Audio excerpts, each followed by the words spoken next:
Okay, so here I am, KD Motorcycles in Accrington, where I got me GT from. Currently in for tyres, so rather than sitting there drinking coffee, having a little blather, thought I'd go out for a test ride, and this is what they've got, the Royal Intercepter 650.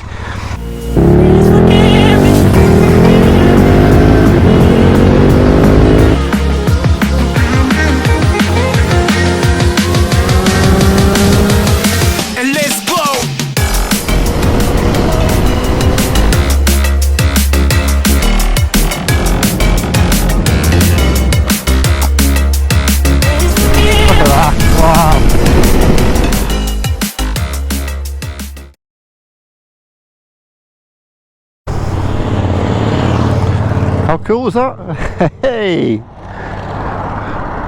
Sidecar, right. So there she is. Royal Enfield Interceptor 650. Parallel twin. 45-50 brake horsepower. 6 gears. It's got 32 miles on the clock, it's brand new. What are these tyres? Zoom Cruiso. I haven't got a clue. 180s, 18-inch on the front, 130/70, 18s on the back. And needless to say, not very good. But yeah, I think it looks pretty damn cool. Don't like the panniers on the back, but hey, personal preference. I wouldn't have them. I think this looks pretty cool. I like that. I love the Royal Enfield in there. I think the colour scheme's gorgeous. Similar to my Thruxton RS actually, with the grey and silver. Mine's got grey, silver and red. This has obviously got the lime green. Lovely exhaust, chrome exhaust going through. Protection bars. I thought this was air cooled. Obviously not, that's a radiator, isn't it? So it must be water cooled. Okay. Throttle bodies in here. What's it like round the back? This is very retro, isn't it? These look like something out of the 1960s. Yeah, no, I would change them. But I see what they're trying to do. They're trying to keep the look and feel. Nice grab bar for the pillion. Double seat. Oh, it's got a centre stand. Oh, I didn't know. Here we go. Centre stand.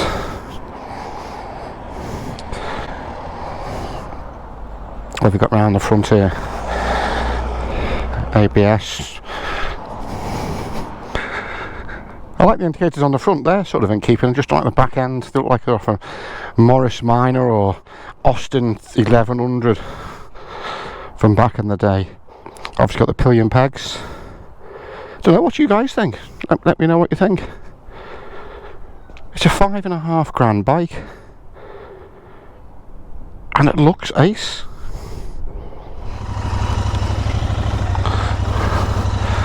Got my new Triumph gloves to go with me Triumph Thruxton RS.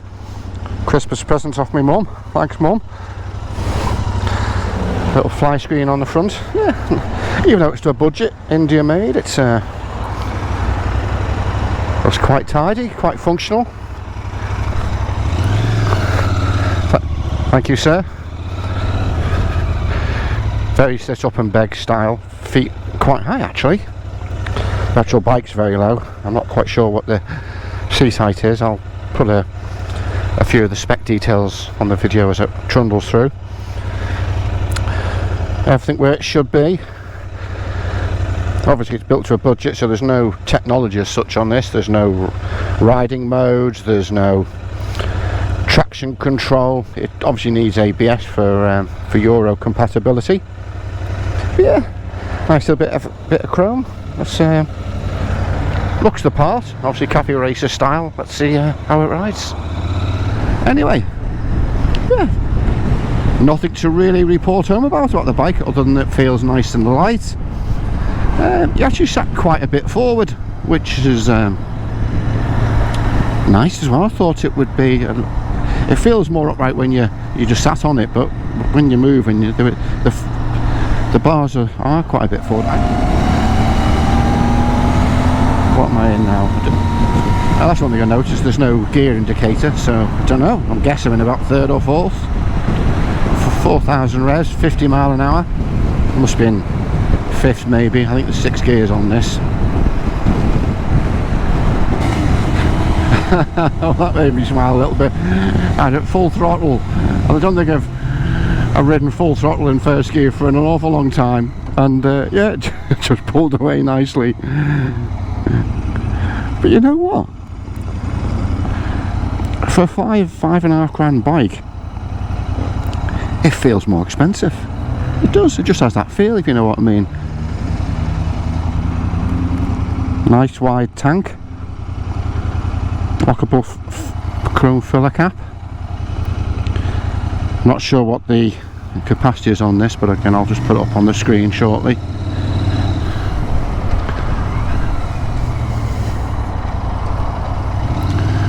Again, finds first nice.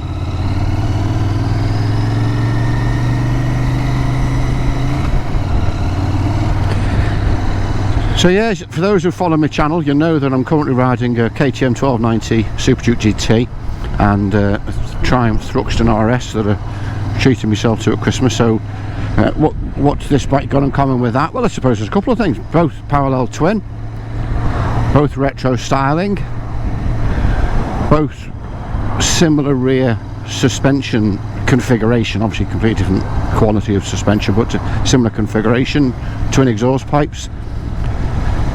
And I think other than that, other than having a couple of dials, a couple of mirrors and a couple of wheels, that's where the similarity ends. Obviously the Thruxton's a £12,000–13,000 bike, so it's sort of 2.5 times the price of this. But I left my indicators on. I actually went for the Thruxton because I just fancied having one of those sort of retro cafe racer style bikes. I've always wanted to have a Triumph, never had one, so put all those together and that was an obvious choice. If you haven't seen the video of my collection day on that one, just give me a shout.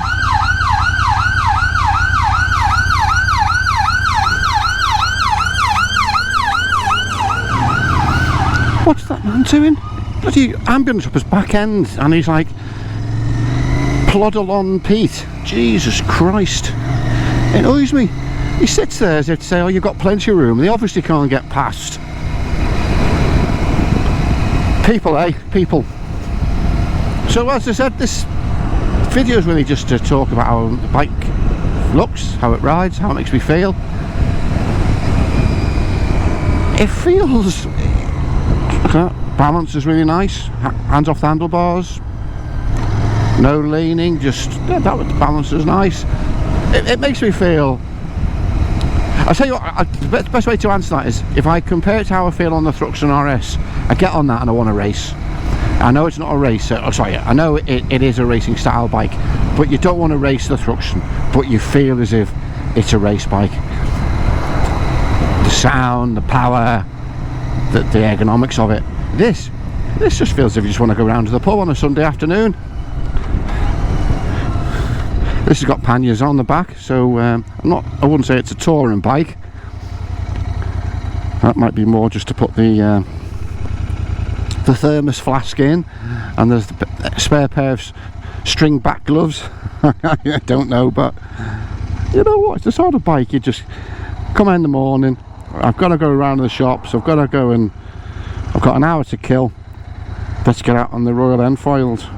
Saying that, I'm doing it a big injustice. I'm currently watching the Itchy Boots series where she's taking the Honda CRF 300L, I think it is, from mid Latin America up to Alaska. And she previously did another tour through Americas riding the Royal Enfield Himalaya, and what an ace bike. It just basic, reliable, light, did what she needed to do. And maybe that's what the Royal Enfield is all about, building bikes to a budget and them doing what it says on the tin, which is comfortable, easy riding without thrashing it everywhere, compliant suspension. It actually looks pretty cool. It's I was chatting to the sales guy there. and it's one of the biggest biggest selling models, put your teeth back in, currently on the market, at least from that dealership anyway. And going by the amount of Enfields actually in the showroom would stack up. So they obviously put a bit of thought into how it makes you feel when you're sat above it.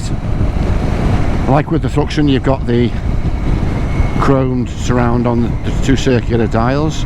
Very similar set of dials actually to the Thruxton. Right, so I'm in 6th gear now, 45, 3,000 revs. Let's see what it's like pulling up the hill.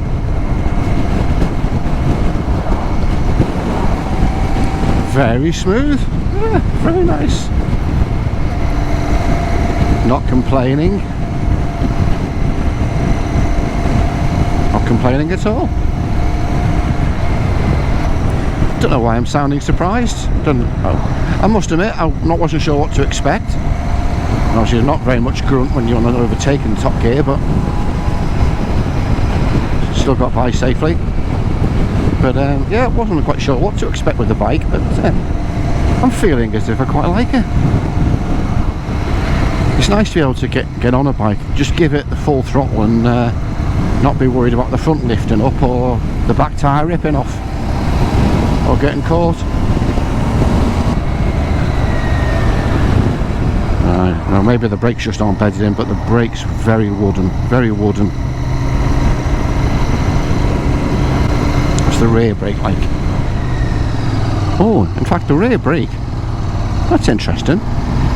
The rear brake seemed to have more bite and retardation going on than the fronts. I had heard something or read something somewhere where the biggest market for this being in India, which is where it's built, so a lot of the Indian riders do use the rear brake an awful lot more than the front, so I don't know whether that has fed its way through into how the brakes are set up. And yeah, don't get me wrong, the fronts do work, but just no feel to it. But as you know, brand new brakes sometimes need a couple of 100 miles just to give you that nice feel and responsiveness. Let's see how it takes the roundabout. So 4th, 2nd even. Whoops! Oh, didn't like that. But the bike's sitting nice, it's just purring away. It's not struggling at the slow speed. So yeah, round town, nice bike. As I said, just feels light, it doesn't complain. If anything, it just sort of sits in the background doing what you ask it to do. The seat's quite firm. I'm not quite sure what it'll be like on a long journey. You don't need all the power, obviously, for a commuter bike. There's ample in here. Obviously, you can't overtake as swiftly and as effortlessly as you can on a bigger CC bike, but listen, what you want for this sort of money in a 650cc engine. I'm sure it'll be fine at sort of 70, maybe 80 mile an hour on the motorway. I'm not quite sure what the top speed is, but I wouldn't have thought much beyond that would be available, and if it was, it might not be a nice place to be. Obviously it's pretty much a naked bike anyway, so you're going to get that buffeting, so you might not want to be doing that. It doesn't feel cheaply built, although it's built to a budget, but it doesn't likewise feel as if it's got top materials, top products, top components, and it sort of feels utilitarian without feeling crude, if you know what I mean. Oh, here's a nice bridge. Car coming. Yeah, you can get a bus through there. It's nice. Nice little spot. Isn't that the great thing with bikes? I wouldn't come here if it was on a car.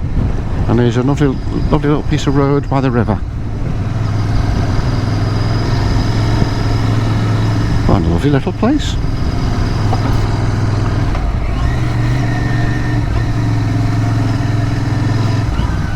Right, which way here? Waddington or Grindleton? I reckon Grindleton. Don't know why. Let's see where it takes us. Yeah, so we're off to the Wild Atlantic Way in Ireland, fortnight tomorrow. Really looking forward to that. It's been our bucket list for a while, and we thought, sod it, why not? Thankfully we're not affected with the ferry crossings with P&O, so going from Liverpool to Belfast and then over to sort of Westport on the west coast south of the border in Ireland, or Republic of Ireland. Then we're going anti-clockwise, ending up in Dublin 9 days later.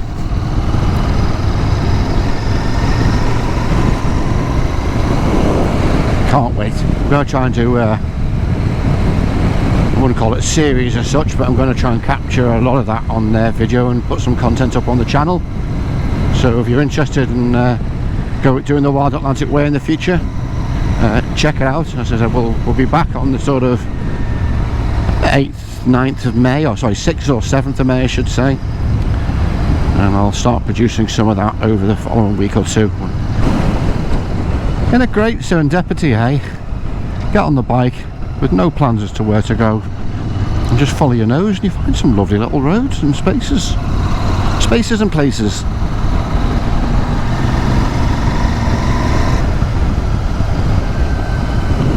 Oh, what a lovely little spot.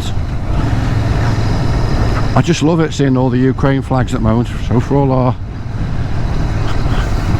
fellow human beings over there, keep the faith. We're supporting you all the way. I'm sure we're doing everything we can. That's nice. The little Fiat 500 of Bath. Isn't that lovely? I wonder what the name of the river is. In a place called Sawley, S-A-W-L-E-Y. Okay, so thanks KD for the test ride for the Royal Enfield. Always wanted to ride one. Really have enjoyed the little ride out on it. It's a playful, relatively value-based bike. Bit of character, bit of history and pedigree behind it, and I think it's just, yeah, it's a very compliant mid-cc size bike that will look after you for many years and for many miles if you don't abuse it. I've got no reason to say this, but I would be very surprised if it wasn't very reliable, or if not, relatively cheap to keep it highly maintained. Yeah, it makes you smile and makes you feel alive. It's a good little bike. I bet in India, when you got hundreds and thousands of these things trundling through towns and the road network, that'll be quite fun as well. But no, from my first experience of Royal Enfield, I've really enjoyed it. I sort of get what they're about now. Found out what the limitations are. But yeah, this is the sort of bike you have to go and have a test ride. So yeah guys, bit of a rambling first impressions ride on this Royal Enfield for me. If you haven't already done so, like and subscribe. I've got the Wild Atlantic Way tour coming up very soon, and looking forward to that so much. Thanks for your support so far, and catch you all later. Cheers guys, bye bye now.